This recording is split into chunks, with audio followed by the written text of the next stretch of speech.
बिस्मिल्लाहिर्रहमानिर्रहीम। हेलो अस्सलाम वालेकुम स्टूडेंट्स, कैसे हो आप? मैं हूं आपका फिजिक्स टीचर और हम कर रहे हैं 9th क्लास की फिजिक्स का यूनिट 3 डायनामिक्स। लास्ट टॉपिक इसमें हमने जो डिस्कस किया था वो था कि जब आपके पास दो बॉडी वर्टिकली मूव कर रही होती हैं और उसको हमने दो बॉडीज को एक स्ट्रिंग के साथ अटैच किया है, उसमें एक्सेलरेशन और टेंशन की वैल्यू क्या होगी। अगर किसी बच्चे ने मेरा लास्ट लेक्चर नहीं देखा तो टॉप राइट साइड पे आई के बटन को क्लिक करके मेरा लास्ट लेक्चर देख सकता है, या उस लेक्चर का लिंक मैं नीचे डिस्क्रिप्शन में भी दे दूंगा। जैसा कि लास्ट वीडियो में मैंने आपको बताया था कि आज की इस वीडियो में हम देखेंगे कि जब आपके पास एक बॉडी हॉरिजॉन्टल और दूसरी बॉडी वर्टिकली मूव कर रही होती है तो तब उसमें एक्सेलरेशन और टेंशन की वैल्यू क्या होगी। तो बगैर टाइम वेस्ट किए शुरू करते हैं।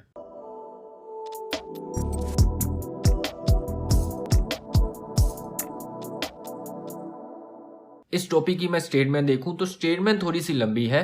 आप इस स्टेटमेंट को शॉर्ट भी कर सकते हैं, जैसा कि मैंने बताया कि अगर आपके पास एक बॉडी हॉरिजॉन्टल और वर्टिकली मूव कर रही होती है तो आपने एक्सेलरेशन और टेंशन की वैल्यू कैलकुलेट करनी है। पूरी इस स्टेटमेंट का मतलब क्या है, सबसे पहले इस स्टेटमेंट को अंडरस्टैंड करते हैं, उसके बाद इस चीज को मैथमेटिकली प्रूव करते हैं। वो कहते हैं motion of a body attach to the end of a string, कि अब आपने motion of a body find करनी है जो कि अटैच है स्ट्रिंग के साथ, that pass over a frictionless pulley, कि इसमें भी जो पुली है वो फ्रिक्शनलेस है, जिसमें से आपकी एक स्ट्रिंग पास हो रही है और उस स्ट्रिंग के साथ दो मैसेज को अटैच किया हुआ है, such that one body move vertical and the other body move smooth horizontal surface, कि जिसमें से एक बॉडी आपकी वर्टिकली मूव कर रही है और दूसरी बॉडी आपकी हॉरिजॉन्टल मूव कर रही है। अगर इस सारी चीज को मैं एक डायग्राम से देखूं तो इस डायग्राम से अंडरस्टैंड करना आपके लिए इस चीज को ज्यादा आसान होगा।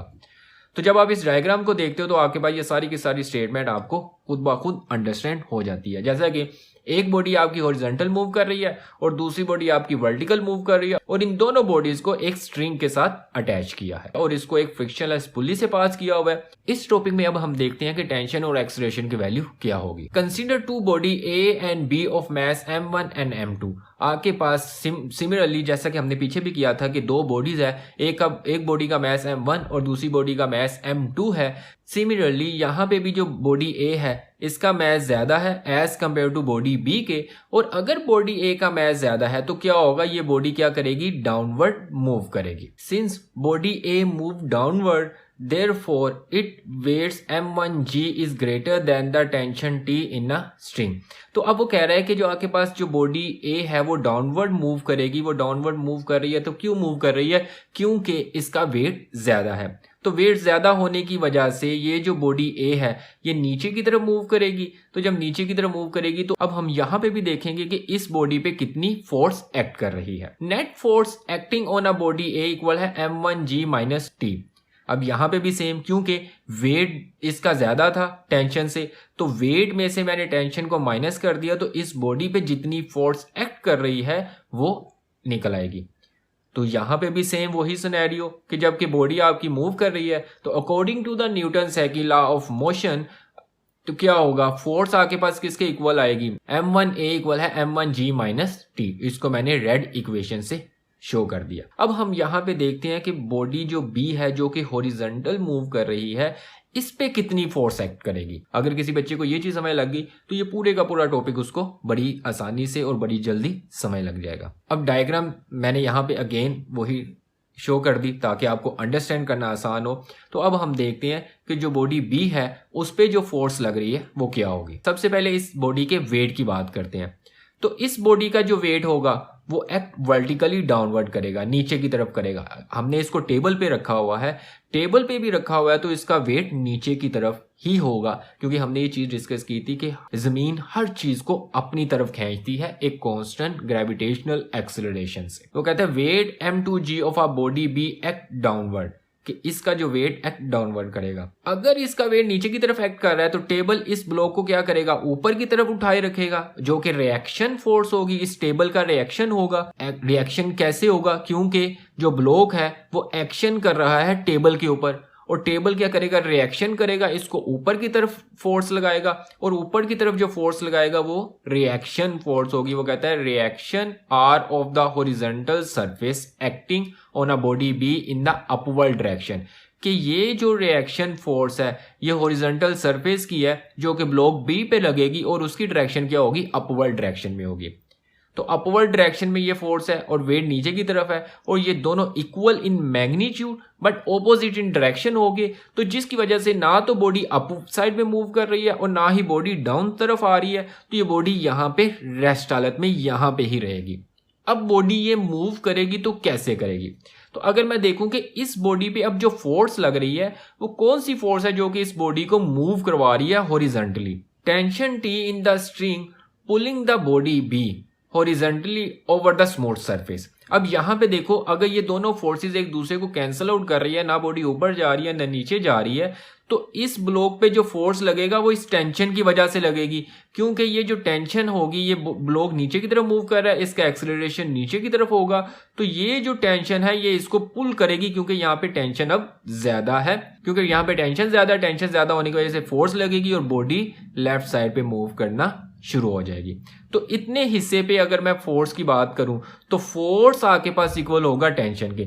जितनी ज्यादा टेंशन होगी उतनी ज्यादा फोर्स होगी। अगर टेंशन कम होगी तो बॉडी आराम आराम से मूव करेगी। अगर टेंशन ज्यादा होगी, अब टेंशन कैसे ज्यादा होगी?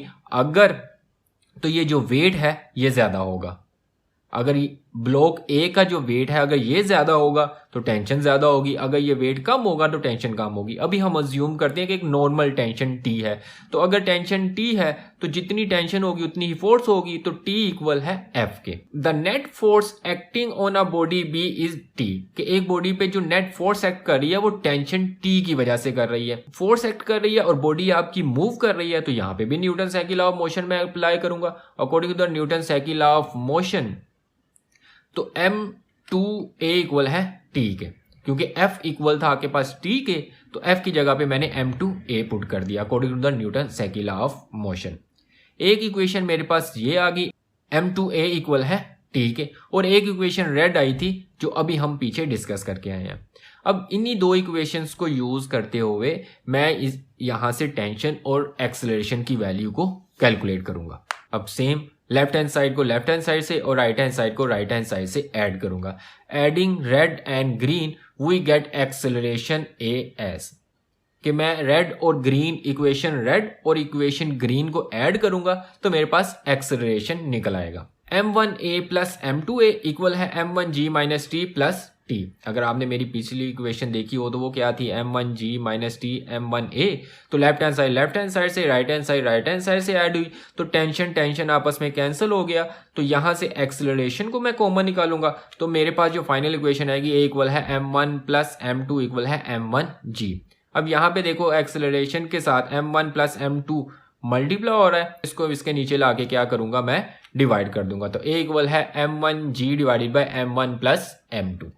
तो ये मेरे पास एक्सेलरेशन निकल आया कि जब आपकी बॉडी एक हॉरिजॉन्टल और एक वर्टिकली मूव करती है। अब हम देखते हैं कि इसमें टेंशन की क्या वैल्यू होगी। Putting the value of a in green to get the tension T, मैं सेम इसी ग्रीन इक्वेशंस को यूज करूंगा और इस ग्रीन इक्वेशन में मैं एक्सेलरेशन की वैल्यू पुट करूंगा तो मेरे पास टेंशन निकल आएगा, सिंपल। इसी तरह से मैं क्या करूंगा, putting the value a in a green to get the tension T, तो m2 m1g m1 plus m2 equal है T के, कि मैंने क्या किया है कि a की जगह पे एक्सेलरेशन की ये जो एक्सेलरेशन आया था इसकी वैल्यू यहाँ पे पुट कर दी। अब मैं इस चीज को ऐसे भी लिख सकता हूं, m2 m1g divided by m1 plus m2 equal है T के, तो ये आपके पास टेंशन आ गया। तो इसी तरह से जब आपके पास एक बॉडी हॉरिजॉन्टल और वर्टिकल मूव करती है तो मैं उसका टेंशन और एक्सेलरेशन बड़ी आसानी से फाइंड आउट कर सकता हूं। तो ये था बच्चों आज का आपका टॉपिक। अगर इस टॉपिक में किसी बच्चे को कोई भी कंफ्यूजन है वो कमेंट करके लाजमी डिस्कस कर सकता है। इंशाल्लाह मिलते हैं नेक्स्ट वीडियो में नेक्स्ट लेक्चर के साथ, तब तक के लिए अल्लाह हाफिज।